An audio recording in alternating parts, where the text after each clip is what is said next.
नमस्कार। खबर फास्ट पर बड़ा मुद्दा लेकर मैं हूं भविष्य त्यागी। उत्तर प्रदेश में आज दूसरे चरण के लिए मतदान हुआ। 9 जिलों की, उसमें कुछ पश्चिमी यूपी के, बाकी रुहेलखंड इलाके की 55 सीटों के लिए लोगों ने अपने मताधिकार का उपयोग किया। चरणबद्ध तरीके से यूपी चुनाव जैसे जैसे आगे बढ़ रहा है, यूपी की सियासत और बाकी चरणों का चुनावी प्रचार और ज्यादा तीखा होता जा रहा है। दूसरे चरण में जिन जिलों में वोटिंग हुई, यहां मुस्लिम बाहुल्य इलाका होने की वजह से बीजेपी के लिए खासी चुनौती रही। यूपी के मुकाबले में मुख्य प्रतिद्वंदी बीजेपी और समाजवादी पार्टी दोनों ही ये मानकर चल रही हैं कि पश्चिमी यूपी ने उनके जीत के दरवाजे खोल दिए। खैर, आज दूसरे चरण की वोटिंग में क्या खास रहा, पहले जानेंगे, उसके बाद आपको दिखाएंगे कि चुनाव प्रचार में नेताओं के बयानों की गर्मी कैसे बढ़ रही है। फिर करेंगे चर्चा। तो चलिए शुरू करते हैं बड़ा मुद्दा।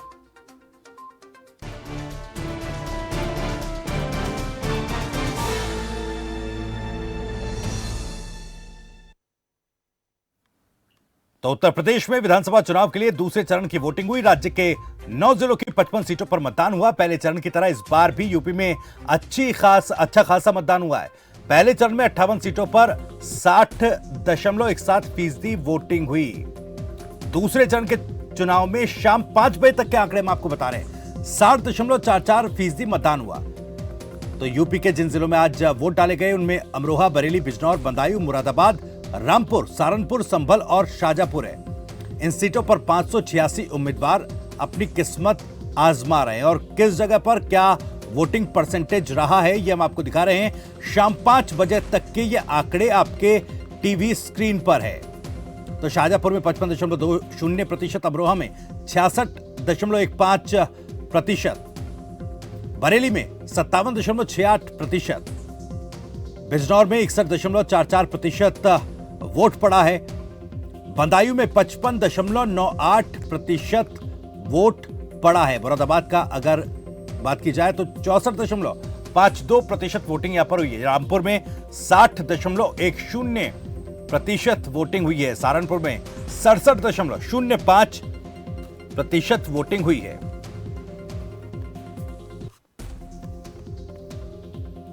तो क्या कुछ ग्राउंड पर रहा, यह भी हमारे संवाददाता से हम रिपोर्ट लेंगे, किस तरह की स्थिति रही। तो हमारे साथ हमारे संवाददाता इस वक्त सीधे जुड़ गए हैं। सहारनपुर से हमारे साथ शमीम अहमद जुड़ रहे हैं और प्रवीण हमारे साथ बरेली से हैं। शमीम, पहले आपके पास आ रहा हूं, किस तरह की स्थिति रही वोटिंग परसेंटेज के लिहाज से और ग्राउंड पर आज क्या कुछ खास रहा दूसरे चरण के मतदान के दौरान? जी बिल्कुल, मैं आपको बता दूं, अगर जनपद सहारनपुर की बात करें तो जनपद सहारनपुर 7 विधानसभाओं पर जो है मतदान हुआ है। वहीं अगर बात करें वोटिंग परसेंटेज की, तो वोटिंग परसेंटेज जो है 73.31 जो है यहाँ पर है, जो जनपद सहारनपुर में हुई है। अगर बात करें पिछले बार की, तो पिछली दफे यहाँ पर जो है 73 पॉइंट जो है यहाँ पर मतदान हुआ था। अब की बार अगर बात करें तो काफी पहले से कम यहाँ पर वोटिंग जो है देखने को मिली। जी बिल्कुल शमीम, जिस तरह से जो हालात सहारनपुर की विधानसभा सीटों में हैं, इसमें बीजेपी और समाजवादी पार्टी के बीच सीधी टक्कर नजर आती है। इस पर क्या कुछ समीकरण है, इस पर हम चर्चा करेंगे, लेकिन एक बार बरेली का रुख करेंगे। प्रवीण हमारे साथ जुड़े हुए हैं। प्रवीण, क्या कुछ स्थिति, क्या वोटिंग परसेंटेज रहा और क्या कुछ दिखा ट्रेंड आज बरेली में वोटिंग का?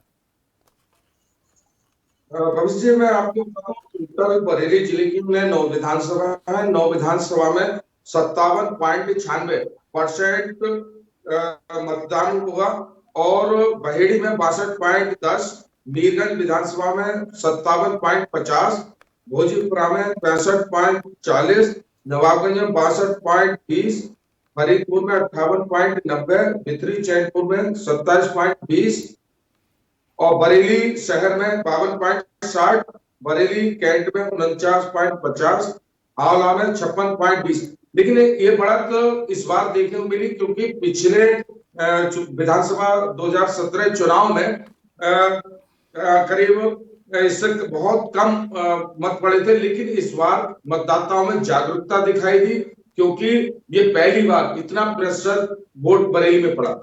जी, ट्रेंड क्या कुछ कह रहा है प्रवीण, किस तरह का रुझान दिख रहा है? आपको बता दूं, क्योंकि पूरे क्षेत्र में समाजवादी पार्टी और बीजेपी का बरेली 9 विधानसभाओं में रुझान दिखाई दिया और जिधर और मुस्लिम महिलाओं ने भी बढ़ चढ़कर इस बार हिस्सा लिया। अब 10 मार्च को देखने वाली बात होगी कि जनता किसकी सरकार बनाती है। जी, कुछ जगहों से प्रवीण, इस तरह की खबरें आए। अगर हम रामपुर की बात करें, मुरादाबाद की बात करें, तो वहां पर कुछ गड़बड़ी की खबरें भी सामने आ रही हैं। रामपुर की अगर बात की जाए तो वहां पर फर्जी वोटिंग का आरोप लग रहा है। दूसरी तरफ मुरादाबाद में कहा जा रहा है कि कमल जो समाजवादी पार्टी ने इलेक्शन कमीशन को शिकायत की है कि भाई वोट तो समाजवादी पार्टी के लिए कर रहे हैं, लेकिन वीवीपैट से कमल की पर्ची निकल रही है। इस तरह की कुछ खबरें बरेली में भी हैं क्या? भविष्य में आपको बता दूं, बाकी कोई शिकायत नहीं, बस इतना शिकायत रही कहीं कहीं ईवीएम मशीन खराब हो गई थी, जिस कारण मतदाताओं में थोड़ी नाराजगी दिखाई दी। लेकिन अधिकारी प्रशासनिक ने तुरंत ही ईवीएम मशीन को चेंज करा दिया गया। जी। और कुछ मशीनें ऐसी थी जिसमें थोड़ी सी ऑफ हो गई थी, उसको दोबारा ऑन किया गया और वो मशीन चालू ईवीएम हो गई थी और मतदाता मतदान करने शुरू कर दिए गए थे। ठीक है प्रवीण, बने रही हमारे साथ। अजीम शेख हमारे साथ अमरोहा से हमारे संवाददाता जुड़ गए। अजीम, क्या वोटिंग परसेंटेज अमरोहा में और क्या ट्रेंड दिख रहा है?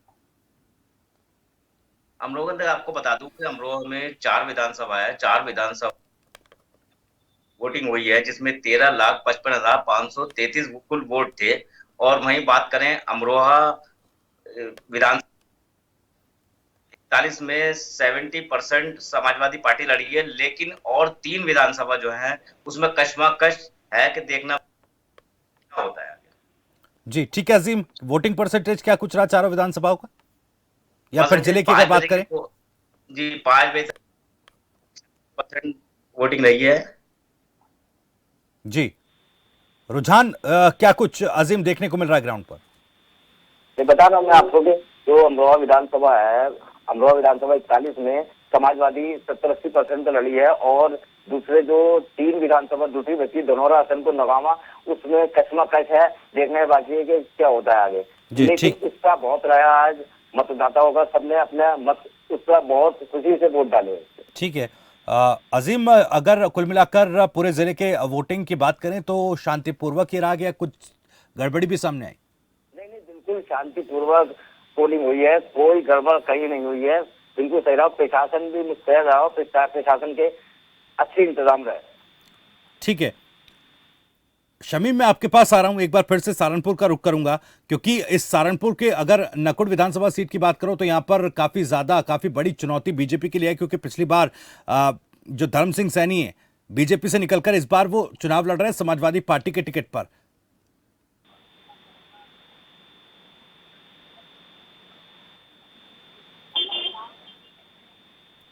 जी शमीम, मेरी आवाज अब तक पहुंच पा रही है?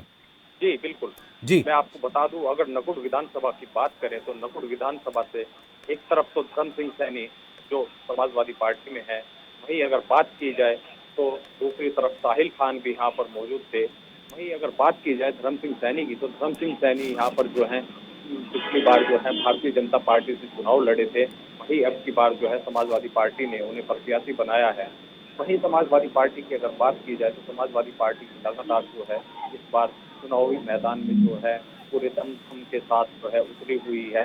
कि अगर बात की जाए तो यहाँ पर आजाद समाज पार्टी जो है, असपा की अगर बात करें, जो यहाँ पर जो है चंद्रशेखर आजाद द्वारा जो बनाई गई है, उस पार्टी ने यहाँ पर धर्म सिंह सैनी को समर्थन दिया था। तो कहीं ना कहीं लग रहा है कि इस बार भी धर्म सिंह सैनी हो सकता है कि बाजी मार ले जाए। चलिए ठीक है शमीम, बहुत बहुत शुक्रिया आपका। प्रवीण, आपका भी बहुत बहुत शुक्रिया। अजीम, आपका भी बहुत बहुत शुक्रिया। एक बार फिर से आपको वोटिंग परसेंटेज हम दिखा देते हैं, क्या कुछ वोटिंग परसेंटेज रहा है अलग अलग जिलों में, अलग अलग विधानसभा सीटों में किस तरह से आज वोटिंग हुई है। आपको बता दें कि आज जो है दूसरे चरण के लिए 9 जिलों में 55 सीटों पर वोट डाले गए हैं। कुल मिलाकर जो मतदान रहा, बरेली की अगर बात की जाए या बिजनौर की बात करें तो 61.44% वोटिंग यहां पर हुई है। बंदायूं में 55.98% वोटिंग हुई है। इसके अलावा मुरादाबाद में 64.52% वोटिंग हुई है। रामपुर में 60.10% और 5 बजे तक के आंकड़े आपके टीवी स्क्रीन पर है। सहारनपुर में 67.05% वोटिंग, संभल में 56.88% वोटिंग हुई है।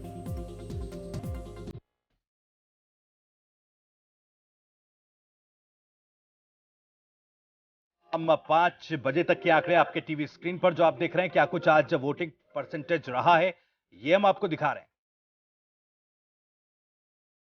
तो 9 जिलों की 55 सीटों पर आज वोट डाले गए हैं और आपको बता दें कि उत्तर प्रदेश में विधानसभा चुनावों के लिए दूसरे चरण की वोटिंग 9 जिलों की 55 सीटों पर मतदान हुआ है।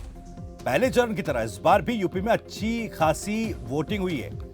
पहले चरण में 58 सीटों पर 60.17% वोटिंग हुई थी। अगर दूसरे चरण के चुनाव की बात करें तो यहां पर शाम 5 बजे तक के आंकड़े हम आपको बता रहे हैं, 60.44% वोटिंग हुई है। यूपी के जिन जिलों में आज वोट डाले गए उनमें अमरोहा, बरेली, बिजनौर, बदायूं, मुरादाबाद, रामपुर, सहारनपुर, संभल और शाहजहांपुर है। इन सीटों पर 586 उम्मीदवार हैं जो अपनी किस्मत आजमा रहे हैं। आज इन 586 उम्मीदवारों की किस्मत का फैसला ईवीएम में कैद हो चुका है। तो आपको यह भी जानकारी दे दे कि आज दूसरे चरण में कुछ गड़बड़ियों का भी सामने आना हुआ है, जिनकी शिकायत इलेक्शन कमीशन को की गई है। रामपुर की अगर बात की जाए तो यहां पर यह शिकायत मिली कि फर्जी वोटिंग हो रही है। मुस्लिम महिलाओं को लेकर कुछ सवाल उठाए गए। हालांकि इस मामले में पुलिस ने 6 आरोपियों को गिरफ्तार किया, जिनमें से 4 महिलाएं हैं। वहीं अखिलेश यादव ने भी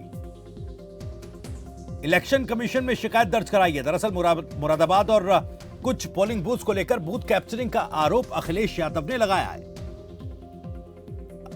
समाजवादी पार्टी का आरोप है कि कुछ बूथों को कैप्चर किया गया है। साइकिल के चुनाव चिन्ह पर बटन दबाया जा रहा है, लेकिन वीवीपैट से कमल की पर्ची निकल रही है। तो दोनों तरफ से दोनों मुख्य प्रतिद्वंदी पार्टियां उत्तर प्रदेश चुनाव में, एक तरफ बीजेपी, एक तरफ समाजवादी पार्टी, दूसरे चरण में दोनों ही पार्टियों ने एक दूसरे पर चुनाव में गड़बड़ी के आरोप लगाए और इसको लेकर इलेक्शन कमीशन में रिपोर्ट भी दर्ज कराई है। साथ ही साथ रामपुर में फर्जी वोटिंग के आरोप में 6 लोगों को गिरफ्तार पुलिस ने किया है और इन 6 लोगों में 4 महिलाएं शामिल हैं।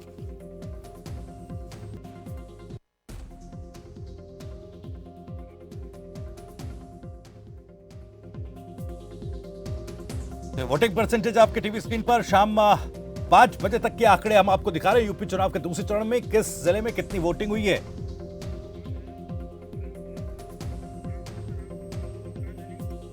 जिशान अली हमारे संवाददाता रामपुर से हमारे साथ इस बीच जुड़ रहे हैं।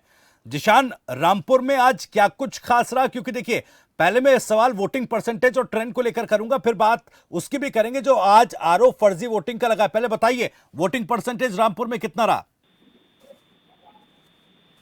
बिल्कुल, देखिए बताना चाहेंगे रामपुर में अगर परसेंट की बात करें तो 5 बजे का जो परसेंट था 60% था, जो कि अब परसेंट उसका भी थोड़ी देर में अभी बात हुई थी, बता रहे थे कि थोड़ी बहुत देर में जो परसेंट है हमारा 6 बजे का वो आ जाएगा, उसके बाद पता चल जाएगा। लेकिन बताना चाहेंगे आपको वहाँ जो व्यवस्था रही, पुलिस प्रशासन की बहुत अच्छी व्यवस्था रही। पुलिस ने नजर बनाकर रखी, गलियों में भी घूमती रही और सबसे यही कहती रही कि वोट डालें और अपने घर जाएं। और अगर हम मतदाताओं की बात करें तो आपको बता दें, सुबह 7 बजे से जो मत शुरू हुआ था, सुबह 7 बजे से ही महिलाओं की जो लाइन थी वो बेइंतहा लगी हुई थी और लोगों में शौक साफ तौर से देखा जा रहा था कि उनके अंदर कितना जज्बा है अपने मत का प्रयोग करने का। जी बिल्कुल ठीक है। जिशान, जैसा आप बता रहे हैं कि पुलिस व्यवस्था बेहतर थी, लेकिन कुछ आरोप लगे, फर्जी वोटिंग के आरोप पर लगाए गए, जिसमें 6 लोग गिरफ्तार किए गए, 4 महिलाएं उसमें शामिल हैं। क्या कुछ ये पूरा मामला है? बिल्कुल, देखिए बताना चाहेंगे वहाँ कुछ महिला थी और कुछ पुरुष थे जो अपने मत का प्रयोग करने जा रहे थे। जो मत कर रहे थे उनका ये कहना था कि हमारी वोट किसी और ने डाल दी है, हमारी वोट अभी नहीं डली है। लेकिन जो कागज कह रहे थे और जो वहाँ एजेंट थे उनका साफ तौर पर ये कहना था कि ये लोग वोट डाल चुके हैं और ये फर्जी वोट डाल रहे हैं। तो उसको लेकर के थोड़ा बवाल हुआ था, वहाँ पुलिस आई थी, कुछ लोगों को हिरासत में भी लिया गया था। जी ठीक है। और क्या कुछ खास रहा? ट्रेंड क्या कुछ कह रहा है जिशान? क्योंकि बहुत हाई प्रोफाइल सीट ये हो जाती है। रामपुर के सदर सीट की बात करें तो आजम खान यहाँ से प्रत्याशी हैं जो कि फिलहाल जेल में बंद है। स्वाट सीट पर आजम खान के बेटे चुनाव लड़ रहे हैं। तो ट्रेंड क्या कुछ कह रहा है रामपुर में? देखिए, बिल्कुल बताना चाहेंगे, आजम खान जो है सपा के एक बहुत ही कद्दावर नेता हैं और फिलहाल जेल में हैं। उसी के चलते वो जेल से ही चुनाव भी लड़ रहे हैं। रामपुर की सदर सीट से वो चुनावी मैदान में है। और अगर उसकी बात बीजेपी के जो प्रत्याशी हैं आकाश सक्सेना, वो उनके आमने सामने टक्कर बताई जा रही है, क्योंकि दोनों ही आमने सामने चुनाव लड़ रहे हैं। लेकिन अगर हम बिल्कुल जीरो ग्राउंड की बात करें तो बताना चाहेंगे कि जिस तरह से वहां जमावड़ा लगा हुआ था, महिलाओं में भी जुनून था और पुरुषों में भी जोश भरा हुआ था वोट डालने का और अपने अपने मत का इंतजार कर रहे थे, तो वहां जो बिल्कुल अगर मानकर चलें तो सपा का दबदबा, आजम खां का दबदबा ज्यादा लगा। क्योंकि जिस तरीके से हमने लोगों से मालूम करा तो उनका साफ तौर पर ये कहना था कि आज हमने उनसे मालूम किया कि जेल में है आजम खां, तो क्या कहना चाहेंगे, तो उनका साफ तौर पर यह कहना था कि आजम खां जेल तो जेल, अगर विदेश में भी होते तब भी हम अपने मत जो है आजम खां को दे। तो इस चीज से साफ जाहिर होता है जो मजबूत सीट है और मजबूत प्रत्याशी है वो आजम खां वहां नजर आ रहे हैं। जी चलिए, बहुत बहुत शुक्रिया जिशान आपका इस तमाम जानकारी और बातचीत के लिए। नजर आप बनाए रखिएगा, अपडेट लगातार आपसे लेते रहेंगे। तो ये तस्वीरें हमने आपको अलग अलग जगहों की दिखाई और अलग अलग जगह क्या कुछ रिपोर्ट रही। हालांकि शांतिपूर्वक ये मतदान रहा, लेकिन कुछ जगहों पर रामपुर और मुरादाबाद की अगर बात की जाए तो कुछ जगह पर फर्जी वोटिंग या फिर यूं कहें कि बूथ कैप्चरिंग के साथ साथ कुछ और आरोप भी लगे। बूथ कैप्चरिंग और फर्जी वोटिंग जो रामपुर में है उसमें 6 लोगों को गिरफ्तार भी पुलिस ने किया है। तो चलिए अब आपको दिखाते हैं कि यूपी चुनाव जैसे जैसे चरणबद्ध तरीके से आगे बढ़ रहा है, इन चुनावों में बयानों से कैसे गर्मी बढ़ रही है। सबसे पहले प्रधानमंत्री मोदी का बयान सुनिए, जिन्होंने कानपुर देहात में चुनावी जनसभा के दौरान गोवा चुनावों का जिक्र कर टीएमसी पर हिंदुओं के ध्रुवीकरण का आरोप लगाते हुए यह दावा कर दिया कि उत्तर प्रदेश में मुस्लिम बहनें यूपी में मोदी को आशीर्वाद दे रही हैं। बंगाल की टीएमसी पार्टी जो गोवा में चुनाव लड़ने गई है, वो कहती है हमने तो उस पार्टी से इसलिए गठबंधन किया है क्योंकि हम गोवा में हिंदू वोटों को बांटना चाहते हैं। आप देखिए ये हिम्मत, क्या ये लोकतंत्र है, सेकुलरिज्म है क्या? आप खुलेआम कहें कि हम हिंदू वोटों को बांटना चाहते हैं, तो आप किसके वोट इकट्ठा करना चाहते हो? ये भेदभाव, क्या ये भाषा लोकतंत्र की है क्या? मेरे प्यारे साथियों, उत्तर प्रदेश में दूसरा चरण का जो ट्रेंड आया है और पहले चरण की वोटिंग जो हुई है, इसने 4 बातें बहुत साफ कर दी है। पहला, भाजपा की सरकार, योगी जी की सरकार फिर से आ रही है, जोर शोर से आ रही है, गाजे बाजे के साथ आ रही है। दूसरा, हर जाति, हर बिरादरी के लोग, हर वर्ग के लोग बिना बटे, गांव और शहर बिना बटे, आज बिना किसी भ्रम में पड़े एकजुट होकर यूपी के तेज विकास के लिए वोटिंग करके पहले फेज में बीजेपी को बहुत आगे बढ़ा दिया है और दूसरा फेज भी बढ़ रहा है। ये पहले 2 चरण के आधार पर मैं विश्वास से कह रहा हूं। चौथा, मेरी मुस्लिम बहनें चुपचाप बिना किसी शोर शराबे के मन बनाकर मोदी को आशीर्वाद देने के लिए घर से निकल रही है। हमारी मुस्लिम महिलाएं, हमारी मुस्लिम बहनें, बेटियां जानती हैं कि जो सुख दुख में काम आता है वो ही अपना होता है। यूपी के लोगों ने इन्हें 2014 में हराया, 17 में फिर से हराया, 19 में फिर एक बार हराया और अब 22 में भी गौर परिवारवादी फिर से हारेंगे। तो वही उत्तर प्रदेश के सीएम योगी आदित्यनाथ ने एक बार फिर से कहा कि जो लोग गजवा-ए हिंद का सपना देख रहे हैं, उनका सपना कयामत तक पूरा नहीं होगा। जो लोग सपना देख रहे हैं गजवाई हिंद का, मैं बहुत स्पष्टता के साथ कह सकता हूं, ये नया भारत है। ये दुनिया के सबसे लोकप्रिय नेता श्री नरेंद्र मोदी जी के नेतृत्व का भारत है। इस नए भारत में विकास सबका, लेकिन तुष्टीकरण किसी का नहीं। सबका साथ, सबके विकास की भावना के साथ सरकार कार्य कर रही है। सबका विश्वास और सबके प्रयास को लेकर के सरकार चल रही है। ये नया भारत संविधान के अनुरूप चलेगा, शरीयत के अनुरूप नहीं। और मैं इस बात को भी स्पष्टता के साथ कह सकता हूं, गजवा-ए हिंद का सपना कयामत के दिन तक भी साकार नहीं होगा।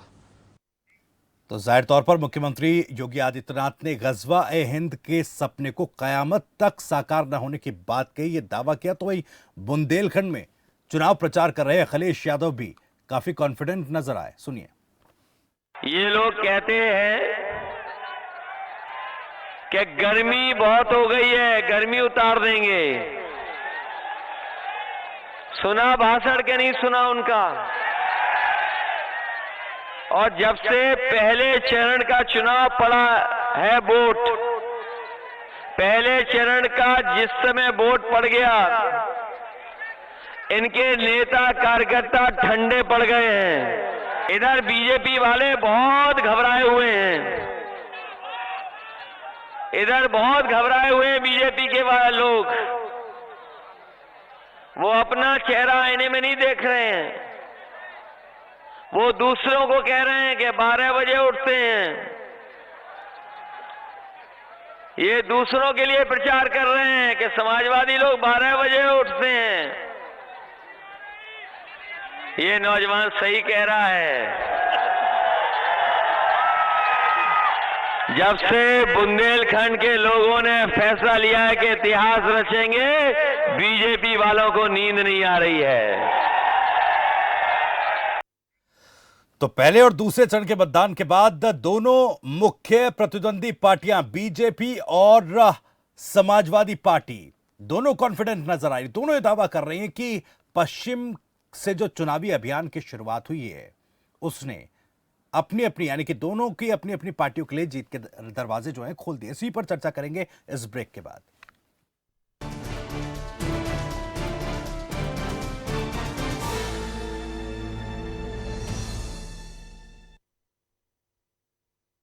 लाखों किसानों का भरोसा असीस फीड। बाकी फीड बोलते नंबर 1 है, कुछ टाइम दूध भी बढ़ाते हैं, लेकिन पशुओं को देखो, बीमारी, कमजोरी। 2 दिन का फायदा, फिर घाटा ही घाटा। फीड का असली काम करे असीस फीड। ये पशु की सेहत बनाए और बरकरार रखे। नतीजा सालों साल बेहतर दूध, बीमारियों से लड़ने की ताकत और बच्चे जनने की काबिलियत। बेहतर दूध, बेहतर स्वास्थ्य सालों साल। खबरों की जमीनी पड़ताल, सवालों के साथ घटनाओं की पड़ताल, सियासत और समाज से जुड़ी हर खबर जिसका आप पर पड़ता है सीधा असर। ग्राउंड रिपोर्ट के साथ खबरों का सफर।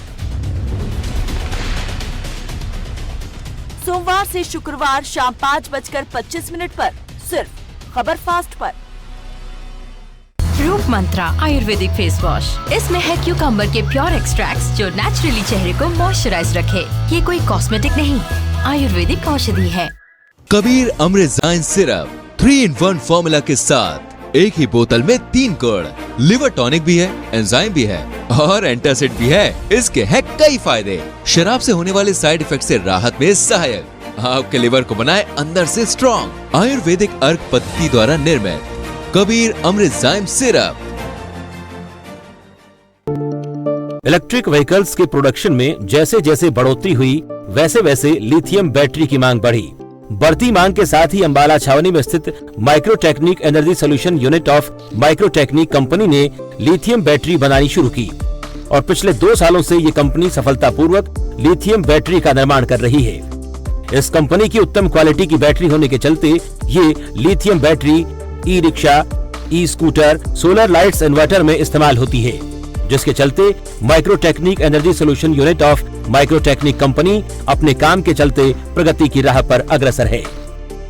मुल्तानी कोका, कफ सिरप, तुलसी, वसा, यस्ती मधु, पिपली के गुणों से भरपूर, जो खांसी पर करे तुरंत असर, ताकि बदलते मौसम के साथ आप न बदलें। अपनाएं आयुर्वेदिक रूप मंत्रा। इसमें है क्यूकम्बर के प्योर एक्सट्रैक्ट्स जो नेचुरली चेहरे को मॉइस्चराइज रखे, ताकि पिंपल्स और डेड स्किन जैसी प्रॉब्लम से मिले रिलीफ। रूप मंत्रा आयुर्वेदिक फेस वॉश, ये कोई कॉस्मेटिक नहीं, आयुर्वेदिक औषधि है।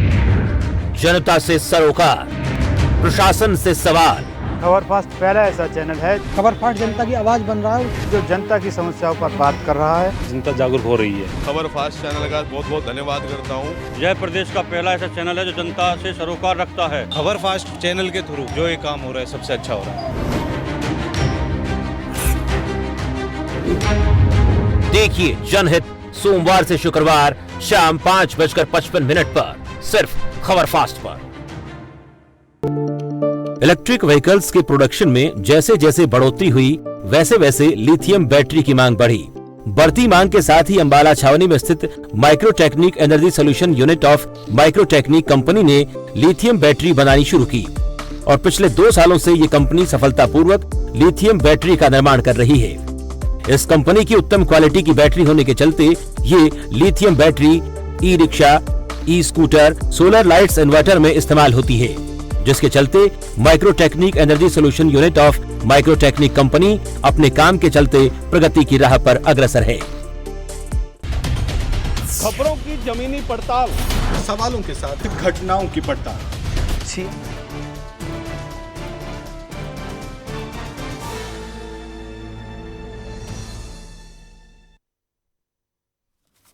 ब्रेक के बाद एक बार फिर स्वागत है आपका। तो उत्तर प्रदेश में दूसरे चरण के लिए 9 जिलों की 55 सीटों पर मतदान हुआ है। शाम 5 बजे तक के आंकड़ों की अगर बात की जाए तो 60.44% मतदान इन जिलों में हुआ है। हालांकि अगर चुनावी प्रचार की बात की जाए, बाकी चरणों के लिए जिस तरह से चुनावी प्रचार आगे बढ़ रहा है, तमाम नेताओं के बयानों में गर्मी भी बढ़ती जा रही है। हालांकि क्या कुछ ट्रेंड रहा दूसरे चरण के चुनाव का, इस पर बात करने के लिए कुछ खास मेहमान हमारे साथ जुड़ रहे हैं। विजय उपाध्याय वरिष्ठ पत्रकार हमारे साथ हैं, प्रभात त्रिपाठी वरिष्ठ पत्रकार और आदर्श कुमार वरिष्ठ पत्रकार हमारे साथ जुड़ गए। आप सभी मेहमानों का बहुत बहुत स्वागत है। विजय उपाध्याय जी, आपसे शुरू करूंगा। आज कैसा दिख रहा है ट्रेंड दूसरे चरण के चुनाव का? देखिए, ट्रेंड तो इसलिए बहुत अच्छा नहीं है क्योंकि वोटिंग परसेंटेज कम हो रहा है। अगर वोटिंग परसेंटेज कम है तो ट्रेंड अच्छा नहीं कहा जा सकता। ये जो पूरा इलाका है, ये इसमें कई 2 जिले तो ऐसे हैं जहां मुस्लिम बहुतायत में है, बहुसंख्यक हैं। करीब 40 सीटें ऐसी हैं जहां इनकी आबादी 30% से ज्यादा है। इसके बावजूद वोट परसेंटेज डाउन हो रहा है। चूंकि आप मुद्दे इतने गर्मा गर्म थे, किसान आंदोलन भी था, महंगाई का मुद्दा, रोजगार का मुद्दा, फिर भी वोट परसेंटेज कम होना ये बताता है कि जनता में सरकार के खिलाफ आक्रोश कम है। और ये चिंता का सबब है जो गठबंधन है समाजवादी पार्टी, उसके लिए भी। लेकिन वोट परसेंटेज का घटना कहीं न कहीं भाजपा के लिए भी सिरदर्द है, क्योंकि अब तक 113 सीटों पे मतदान हो चुका है, जिसमें 92 सीटें बीजेपी की दांव पे लगी हुई हैं। तो ये मुझे लगता है कि जो चुनाव है, शायद अब जैसे जैसे पूरब की तरफ आएगा तो वोट परसेंटेज बढ़ना चाहिए। 2017 के मुकाबले कम वोट होना बहुत ही चुनाव आयोग के लिए एक चुनौती की तरीके से है कि चुनाव आयोग ने लोग मोबिलाइज करने में, और मुझे लगता है कि ये भी कारण हो सकता है कि जो कोरोना की कोविड का जो प्रोटोकॉल है उसकी वजह से जो प्रतिबंध हैं राजनीतिक दलों पर, उसका भी शायद कारण होगा। लेकिन फिर भी जितना वोट बढ़ा है 2017 से देखें तो करीब 14 करोड़ 27 लाख 49 लाख वोट थे, अब 15 करोड़ से ज्यादा वोटर हैं, नए वोटर भी जुड़े हैं, फिर भी वोट परसेंटेज कम हुआ है। ठीक है उपाध्याय जी, मैं लौटूंगा आपके पास। प्रभात त्रिपाठी जी, जो ये वोट परसेंटेज नहीं बढ़ना समाजवादी पार्टी और गठबंधन के लिए एक सरदर्द हो सकता है। हालांकि उपाध्याय जी कह रहे हैं कि भाई बीजेपी के लिए भी ये कहीं ना कहीं एक चिंता का सबब जरूर है। लेकिन क्या दिख रहा है, क्योंकि देखिए दोनों पार्टियां जो है, मुख्य प्रतिद्वंदी पार्टियां, वो तो अपने अपने कॉन्फिडेंस में नजर आ रही है कि भाई पश्चिम से उनकी जीत का ही सूरज निकलने वाला है। खैर ये तो आमतौर पर होता है कि चुनावों के बीच या चुनावों से पहले लगातार पार्टी अपने अपने लिए समर्थन का दावा ठोकती जरूर है ताकि आगे के चरणों में भी उनको फायदा मिले। लेकिन इशारा, ये दोनों चरणों का चुनाव किस तरफ इशारा कर रहा है? देखिए भविष्य जी, जो अभी 113 सीटों पे जो पश्चिम का जो रण और रुहेलखंड का जो चुनाव हुआ है जी, वो वोटर बिल्कुल साइलेंट रहा। वोटर ने ये नहीं बताया कि हम वोट किसको डालने जा रहे हैं जी। लेकिन सवाल इस बात का है कि जो सेकंड फेज का जो अभी चुनाव था, फर्स्ट फेज का चुनाव तो किसान और जाट और गुजर क्या भाजपा से नाराज था, वो मतदान ईवीएम तक जाते जाते उसने वोट किसको किया। लेकिन निश्चित तौर पे आरएलडी और समाजवादी पार्टी गठबंधन ने चुनाव अच्छा लड़ा जी। दूसरे फेज में जो 50% जो पॉपुलरिटी आबादी है मुस्लिम समुदाय की, अमरोहा में देखिए सबसे ज्यादा वोट पड़ा, मुरादाबाद मंडल के संभल और मुरादाबाद में वोट अच्छा पड़ा। सबसे कम वोट शाहजहांपुर साइड में, जहां पे एक कद्दावर मंत्री चुनाव लड़ रहे हैं भाजपा के, जो भाजपा के थिंक टैंक कहे जाते हैं, जबकि जतिन प्रसाद को भी उन्होंने अपने साथ ले लिया। ऐसी स्थिति में मैं ये मानता हूं जो ये बाइपोलर चुनाव योगी बनाम अखिलेश था, मुसलमान वोट जो है वो इस बार बट नहीं पाया है। मुसलमान जितने परसेंट भी वोट पड़ा, अगर 3% वोट 4% कम भी पड़ा है, तो मुसलमान निकला है वोट डालने के लिए। जो मुसलमान पहले देखिए, जब 2017 में भारतीय जनता पार्टी की लहर थी, ऐसी स्थिति में जब दलित और मुस्लिम का गठजोड़ होकर मायावती के साथ बुआ बबुआ दोनों साथ में थे, तब ऐसी स्थिति में 6 MP बना के ले जाना, 6 मेंबर ऑफ पार्लियामेंट बना के ले जाना, वो भी बुआ बबुआ साथ में थे। इस बार बुआ ने बबुआ का खेल क्या बिगाड़ा है, क्या बुआ की तरफ बीएसपी की तरफ मुस्लिम शिफ्ट हुआ है, मुझे ऐसा नहीं लगता है। लेकिन जो दलित वोट था, जो पिछले बार 2014 से लेके 17-19 तक भारतीय जनता पार्टी के साथ था, वो दलित वोट अगर MY के फैक्टर और MD के फैक्टर के साथ अगर जुड़ जाता है, तो निश्चित तौर पे गठबंधन की पार्टी को काफी अच्छा वहां पे रिस्पॉन्स मिला है, ऐसा मेरा मानना। लेकिन गजवा हिंद जो जब आज आया और जिस तरीके से मोदी जी बोले और योगी जी बोले और उन्होंने कहा कि ये तो कयामत तक उनकी मंशा पूरी नहीं हो पाएगी। देखिए, वोट पोलराइज का जो खेल खेला जाता था, इस बार 2 फेज में ये खेल नहीं चला। और मैं आपको बता दूं, अब जो 5 फेज के शेष चुनाव बचे हैं, उसमें हिंदू वोट पोलराइज ना हो, हिंदू वोट बटे नहीं, क्योंकि मुसलमान वोट तो डिवाइड नहीं हो रहा है। मैं आपको बता दूं इस चुनाव में, 2022 के विधानसभा चुनाव में, क्योंकि मुस्लिमों को ये लग रहा है कि इस बार का जो चुनाव है वो उनके लिए करो मरो की स्थिति में है, क्योंकि ये रीजनल पार्टी का चुनाव है, ये कोई केंद्र में सरकार नहीं बनानी है। हमें प्रदेश की सरकार बदलनी है, हमें प्रदेश का नेतृत्व बदलना है, तो भाई एकजुट होकर अखिलेश के साथ जाओ। अब खेल क्या होगा 5 चरणों में? 5 चरणों में मुझे जो खेल नजर आ रहा है, कल जिस तरीके से अयोध्या का 3D मॉडल जारी किया गया कि अयोध्या का मंदिर इतना भव्य होगा, और जो जिस उससे एजेंडे पे भारतीय जनता पार्टी चलती चली आई है पिछले 3 दशक से राम मंदिर के मुद्दे पे, और जिस तरीके से योगी जी ने आज गजवा हिंद की बात छेड़ी, उन्होंने सिर्फ इसलिए छेड़ी कि हिंदू वोट का जो बंटवारा है, अगर वो इस 5 फेज में हो जाता है तो भारतीय जनता पार्टी को व्यापक नुकसान उठाना पड़ेगा। क्योंकि मुसलमान अगर यूनाइट होकर अखिलेश के साथ खड़ा है, तो ऐसी स्थिति में हिंदू भी यूनाइट हो। और जो अभी इस तीसरे फेज में 48 सीटें भाजपा की थी 59 में, और भाजपा ने हर फेज में प्रचंड बहुमत पाया था। भाजपा के पास खोने के लिए बहुत कुछ है, पाने के लिए कुछ नहीं है इन फेसों में, और समाजवादी पार्टी को पाने के लिए बहुत कुछ है। तो ऐसी स्थिति में वोट पोलराइज करने का प्रयास जो ये शीर्ष लीडरशिप कर रही है, क्योंकि इन 2 फेसों में वोट पोलराइज नहीं हुआ, ध्रुवीकरण नहीं हुआ, लेकिन निश्चित तौर पे भारतीय जनता पार्टी इन 5 फेसों में ये पोलराइज करने का प्रयास करेगी और ये बताने का प्रयास करेगी कि कानून व्यवस्था योगी जी ने बहुत अच्छी दी है। कानून व्यवस्था पे प्रधानमंत्री मोदी भी बोल रहे हैं, परिवारवाद पे प्रधानमंत्री मोदी लगातार बोल रहे हैं। तो भारतीय जनता पार्टी के लिए बड़ी कांटे की लड़ाई आगे भी 5 फेसों में है, क्योंकि पूर्वांचल में जिस तरह राजभर साथ छोड़ के चले गए और समाजवादी पार्टी ने जो छोटी छोटी जाति के लोगों को जोड़ा, चाहे वो महान दल हो, चाहे राजभर हो, चाहे छोटे छोटी पार्टी के जो नेता है, वो सिर्फ ओबीसी वोट और जिस तरह मौर्य को लाए, लोग कह रहे हैं मौर्य दगा कारतूस है, दगे कारतूस है, लेकिन ये अखिलेश की एक रणनीति का हिस्सा है। क्योंकि जब भाजपा रणनीति बनाती थी और भाजपा पोलराइज करने का प्रयास करती थी, तो इस बार अखिलेश ने भी रणनीति बनाई और हिंदुत्व वोट में सेंध लगाने का प्रयास किया। अगर हिंदू वोट बट गया इस 5 फेज में, तो भारतीय जनता पार्टी को बहुत ही करारा नुकसान होगा, मेरा ऐसा मानना है। जी ठीक है सर।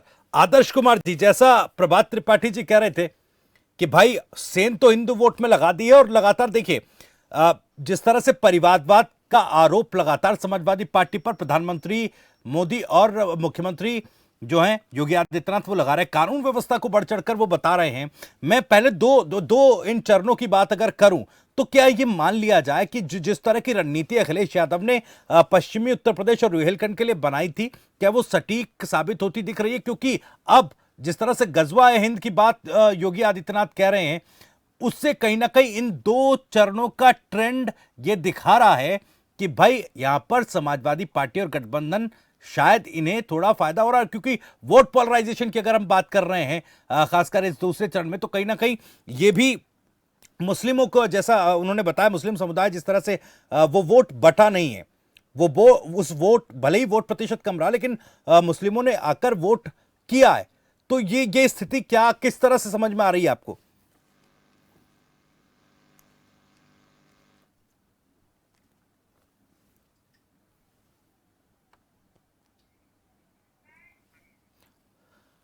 लगता है आदर्श कुमार जी की आवाज हम तक नहीं पहुंच पा रही है। आदर्श कुमार जी, आपकी आवाज हम तक नहीं पहुंच पा रही है।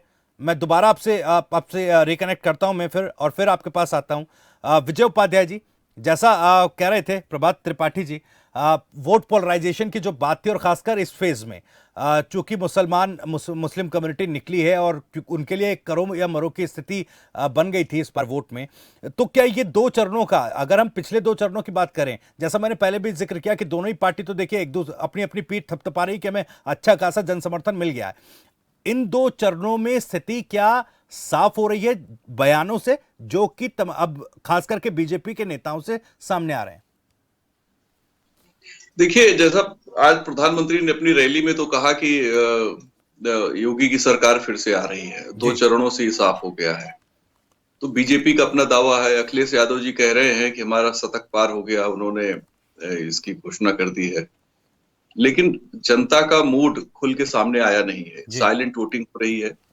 कुछ भी कहना बहुत ही जल्दबाजी है, इसलिए कि इस बार जैसे फर्स्ट फेज में कुछ शामली में ज्यादा वोटिंग हुई थी, एवरेज से ज्यादा हुई थी, लेकिन इस बार जो 5 बजे तक के अभी डेटा अवेलेबल है मतदान का, उसमें मुरादाबाद और रामपुर में भी वोटिंग जो है पिछली बार से कम हुई है।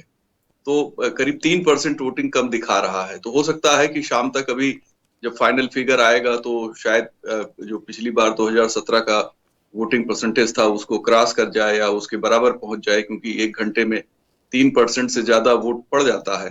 तो अभी जो इन्होंने जो बताया है 60.44, वो बढ़ के शायद 64% तक पहुंच जाए। लेकिन हम जब तक आंकड़े आ न जाए तब तक अंदाजा लगाना मुश्किल है, और अंदाजा पॉलिटिकल पार्टियों के लिए बहुत मुश्किल है, जितने भी विश्लेषक हैं उनके लिए मुश्किल, क्योंकि बहुत सी सीटों पर बहुत ही मार्जिनल फाइट है। जब कम वोटों की फाइट होती है तो मुश्किल ज्यादा होती है। हालांकि 15 सीटें समाजवादी पार्टी की हैं सेकंड फेज में, और इन 15 सीटों में कितनी सीटें वो आगे बढ़ाएंगे, कितनी सीटें लूज करेंगे, ये सारी चीजें अभी इनका बहुत आसान नहीं है विश्लेषण कर पाना, क्योंकि जो गवर्नमेंट के तमाम स्कीम्स हैं उसका बेनिफिट लोगों को मिला है, और डायरेक्ट बेनिफिट ट्रांसफर स्कीम से जो पैसे लोगों के अकाउंट में गए हैं, लोग उसके लिए वोट किसको करेंगे, अपोजिशन को करेंगे या रूलिंग पार्टी को वापस लाने के लिए वोट करेंगे, ये एक बड़ा मुद्दा है। जी ठीक है। आदर्श कुमार जी एक बार फिर से हमारे साथ जुड़ गए हैं। आदर्श कुमार जी, इसी सवाल के साथ मैं आपके पास फिर से आ रहा हूं।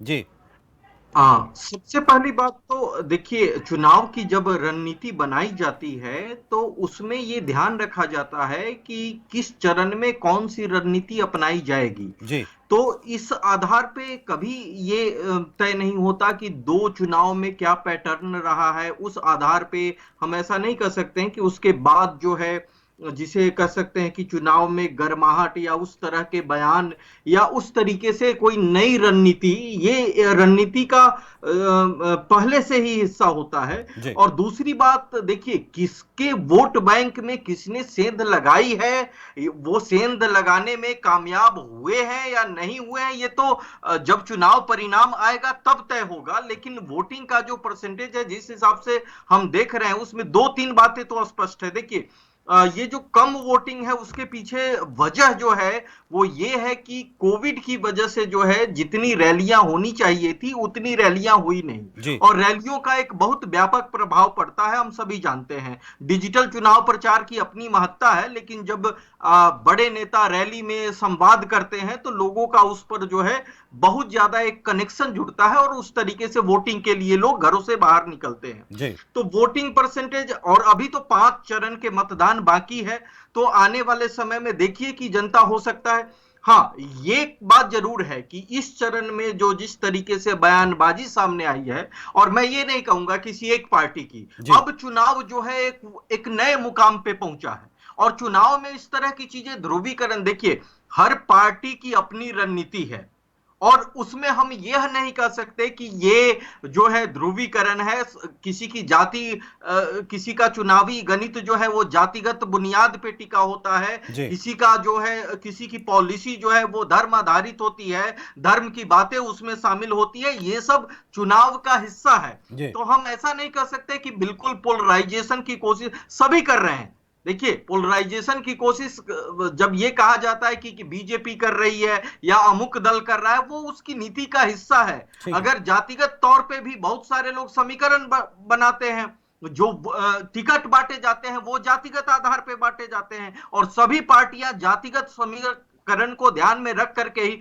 टिकट बांटती है। तो ऐसा तो देखिए, आदर्श चुनाव जैसी तो कोई बात होती नहीं है। चुनाव है, इसमें तरह तरह की बयानबाजियां होंगी, और ध्रुवीकरण आप कह लीजिए, उसको अपनी तरफ वोटों को जो है मैनेज करने की कोशिश कर लीजिए, ये नेता करते हैं। चुनाव का स्वरूप है, चुनाव का स्वरूप है, चुनाव का ये रंग है। अगर ये बिल्कुल खत्म हो जाए तो फिर वो चुनाव का कोई मतलब नहीं रह जाता, और राजनीति में कुछ भी जो है पूर्ण रूपेण सही या गलत के पैमाने पे कहना काफी मुश्किल होता है। तो देखिए, अभी 5 चरण के जो चुनाव है उसमें काफी कुछ स्पष्ट होगा, लेकिन निश्चित तौर पे आज जो चुनाव हुए हैं उसमें कहीं ना कहीं जो ये 55 सीटें जो है वो काफी कुछ तय करेगी कि किस तरीके से जनता जो है किसे समर्थन देने जा रही है।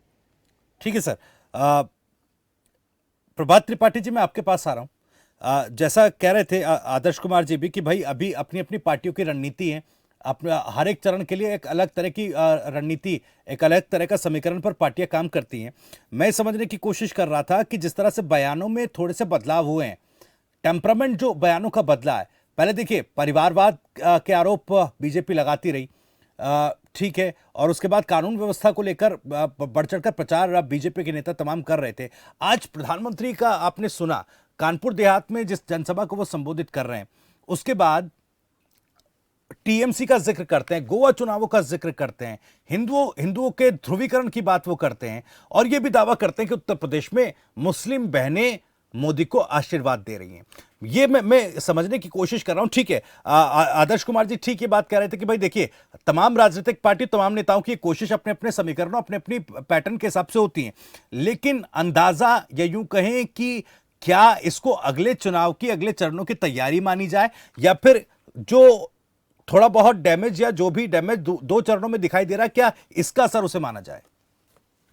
देखिए भविष्य जी, ये चुनाव की एक रणनीति होती है जी, और इस समय 2 जो पार्टियां हैं, चाहे वो रीजनल पार्टी समाजवादी पार्टी हो या नेशनल पार्टी भाजपा हो जी, उनके जितने थिंक टैंक हैं, जो राजनीति के बड़े धुरंधर खिलाड़ी हैं, उन्होंने पूरा इसका नफा नुकसान पूरा समझ लिया है कि इस 2022 के चुनाव में क्या होने जा रहा है।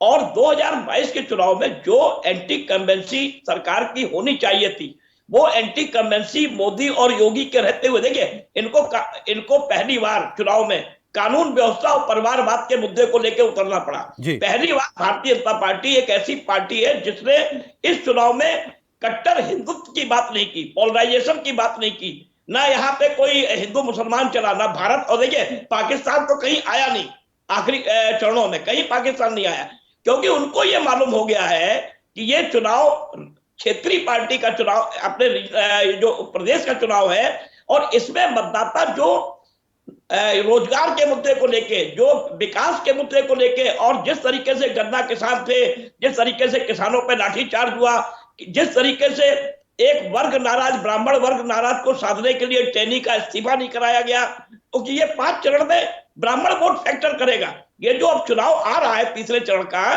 टेनी को ना हटाना और विकास दुबे और खुशी दुबे का जो पूरा मामला कानपुर देहात, देखिए कानपुर देहात में जिस तरह आज प्रधानमंत्री कह रहे थे, प्रधानमंत्री कनेक्टिविटी जनता के बीच बनाते हैं अपनी, उन्होंने ये बताने का प्रयास किया कि यहाँ के राष्ट्रपति जो हैं कोविंद जी कानपुर देहात के हैं, और जब भी मैं राष्ट्रपति से मिलता हूं वो यहाँ के क्षेत्र की बात करते हैं। तो उन्होंने ये बताने का प्रयास किया कि राष्ट्रपति जो हैं वो इस क्षेत्र की पल पल की जानकारी प्रधानमंत्री को देते हैं। बड़े ताज्जुब की बात है, देश का प्रधानमंत्री ये कह रहा है कि इस क्षेत्र के राष्ट्रपति हैं और वो मुझे जानकारी देते हैं।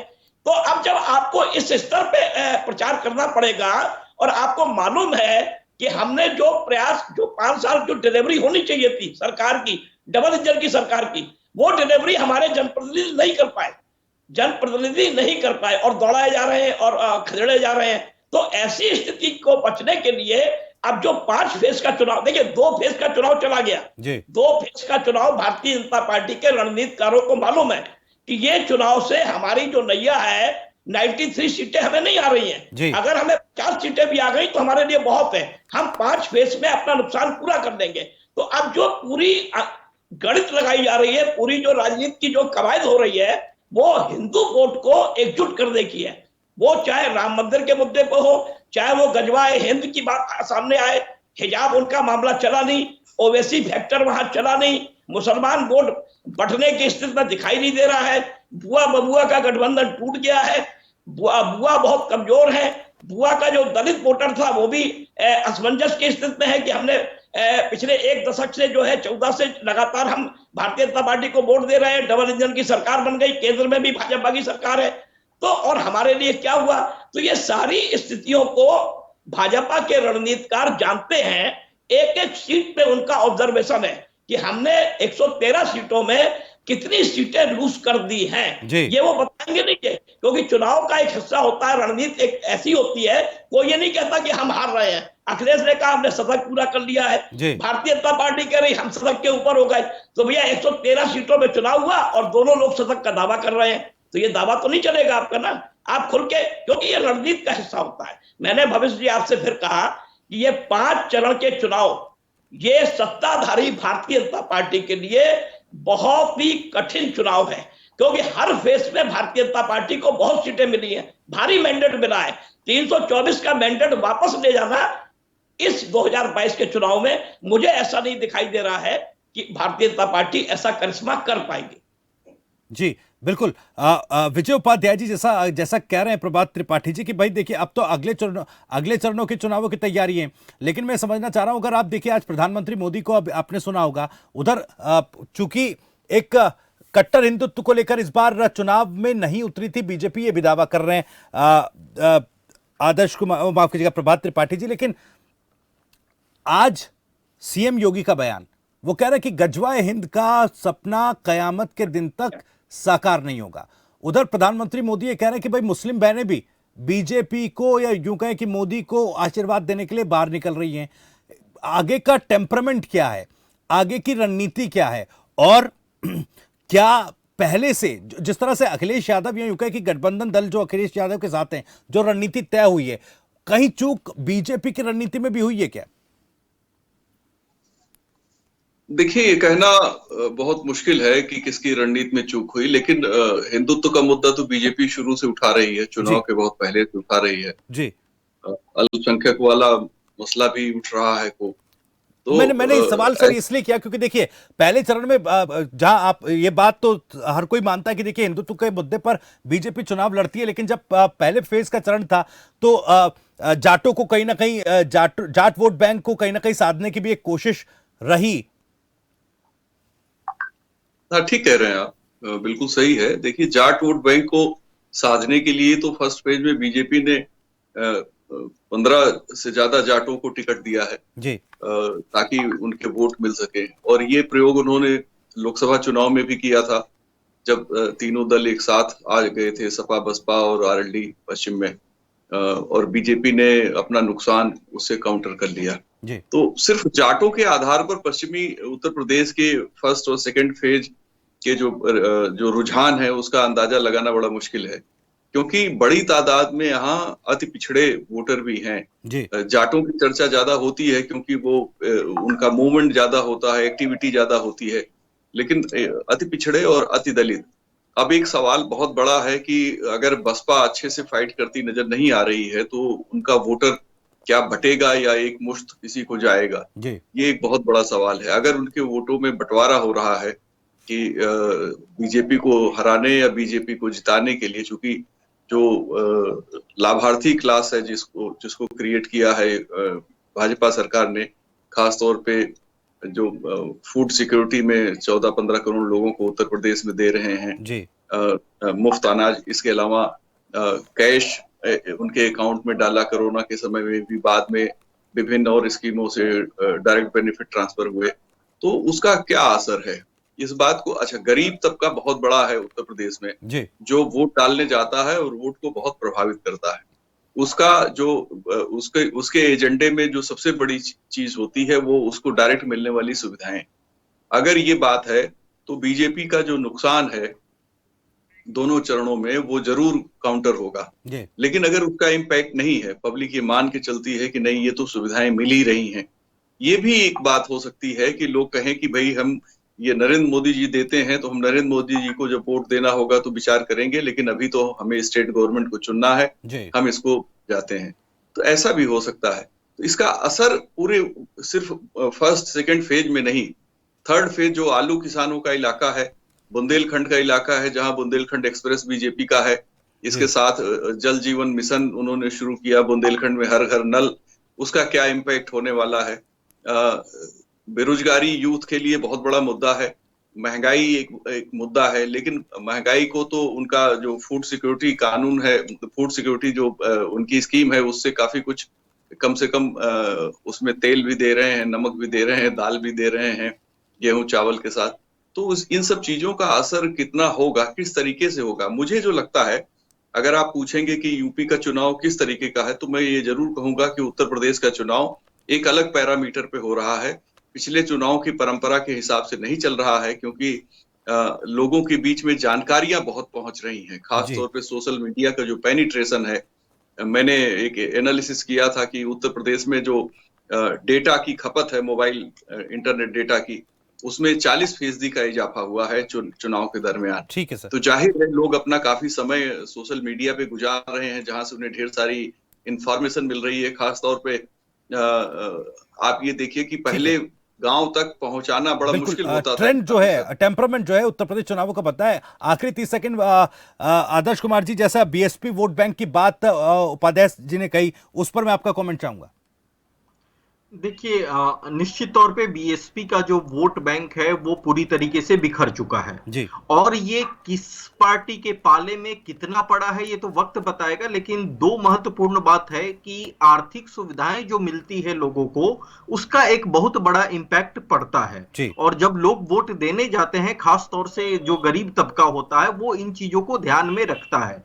दूसरी बात, जो अति पिछड़ी जातियां हैं या फिर जो दलित वोट बैंक है, उसमें हम नहीं कह सकते कि वो कहीं किसी उनका कोई एक डायरेक्शन है, वो कहीं ना कहीं पूरी तरीके से बिखर चुके हैं और सभी पार्टियों को थोड़ा बहुत जा रहा है। और ये काफी कुछ डिपेंड इस पर कर रहा है कि वहां से कौन सा प्रत्याशी जो है वो किसके कितने करीब है। तो स्थानीय समीकरण भी जो है, स्थानीय व्यक्तित्व जिसे कहते हैं, वो भी जो है काफी इस चरण के जो चुनाव हुए हैं उसमें मुझे लगता है कि वो काफी हावी हैं। लेकिन बीएसपी का वोट बैंक जो है पूरी तरीके से इस चुनाव में खास तौर से हम कह सकते हैं कि वो बिल्कुल जो है चरमरा गया है और बिखर चुका है। चलिए ठीक है सर, इस चर्चा के लिए वक्त अब खत्म हो चुका है। बहुत बहुत शुक्रिया आप सभी मेहमानों का। विजय उपाध्याय साहब आपका बहुत बहुत शुक्रिया, आदर्श कुमार जी आपका बहुत बहुत शुक्रिया, और प्रभात त्रिपाठी जी आपका भी इस चर्चा में जुड़ने के लिए बहुत बहुत शुक्रिया। तो आज दूसरे चरण को लेकर वोटिंग हुई है। 5 बजे तक के आंकड़ों के मुताबिक 60.4% वोटिंग दूसरे चरण में हुई है। हालांकि वोटिंग थोड़ी कम है, हालांकि 6 बजे तक के जब आंकड़े आएंगे तो स्थिति और स्पष्ट हो जाएगी मतदान प्रतिशत को लेकर। लेकिन सवाल यह है क्योंकि दोनों ही पार्टी दोनों चरण में शतक पार करने का दावा कर रही है, लेकिन इन दोनों चरणों में किस पार्टी को क्या मिला है यह आने वाले वक्त में तय होगा। और इन दोनों चरणों के चुनाव के बाद आगे के 5 चरणों की रूपरेखा और राजनीतिक पार्टियों की क्या कुछ रणनीति है, यह भी लगभग अब साफ होती दिखाई दे रही है। राजनीतिक पार्टियों की अगली रणनीति से भी पड़ता उठता जो है दिखाई दे रहा है, जिससे कि 2 चीजें तो साफ हो रही है कि आने वाले चुनावों में किस तरह से प्रचार पार्टियां कर रही है, दूसरा ये कि 2 चरणों में किस पार्टी को कितना जनाधार मिला है। इसी के साथ बड़े मुद्दा में इतना ही। नमस्कार।